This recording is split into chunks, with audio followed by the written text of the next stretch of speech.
अब ये है लौकी, लंबा कद्दू। इसे लेने से पहले खा के देख के लो। और ये मीठा रहना, कड़वा नहीं रहना। कड़वा रहा तो फेंक डालो, कड़वा रहा तो पॉइजन। क्योंकि लोग इसे लंबा करने के लिए इंजेक्शन दे को लंबा करते हैं, ये पॉइजन हो जाता है मेरे दोस्तों। क्योंकि ये कुदरती दवा है, एक ऐसी कुदरती दवा है ये। इंसान के किडनियाँ हमेशा महफूज रहना है, किडनियाँ ख़राब नहीं होना है, तो हर दिन ये खाते रहना। या जूस बना के पीते रहो या पका के खाते रहो।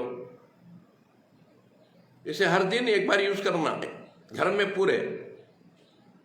मेरे दोस्तों, आपकी किडनियाँ भी महफूज रहती, आपका लीवर महफूज रहता है इसमें, और आपका हार्ट भी महफूज रहता है मेरे दोस्तों भाइयों। क्योंकि बहुत बेहतरीन चीज़ है ये। अगर बच्चा गिड्डा है, बच्ची गिड्डी है, इसे जूस बना के हर दिन सुबह को पिलाओ, और शाम को दूध में 1 पाव चमचा हल्दी डाल को पिलाओ। वो बच्चा लंबा भी होता है। और हफ्ते में 1 बार मसाज करो पूरे बॉडी को, इंशाअल्लाह।